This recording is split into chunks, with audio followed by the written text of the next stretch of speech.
Mummy ચા ને ભાખરી બનાવું. હા, ચા ને ભાખરી. જય શ્રી કૃષ્ણ મિત્રો, કેમ છો બધા મજામાં? ચાલો મિત્રો ચા અને ભાખરી ખાવા. આ ચા ઉભરાઈ જાય. ના ઉભરાય ઉપર. મમ્મી ફટાફટ બનાવી તો ભૂખ લાગી એટલે ટ્યુશને જવાનું. હાલ જ બે ચાલો એડો આપી દઉં ઠંડી કરવા. લે એડો. બે છોડી શું છોડી હતી? તૈયારી જ છે જો. એક બાજુ છોડી દેવાની. એક બાજુ હાલ છોડી એટલે ચા ઠંડી થાય ને તારી એટલે ચડી જશે.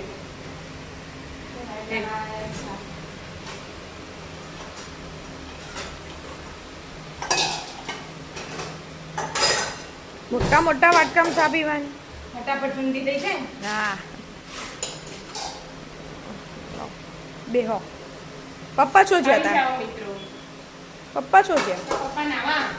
નાવા જ્યાં એમ. હા, ઉનાળા રજા શુક્રવારની એટલે મોડા નાવા જોઈએ.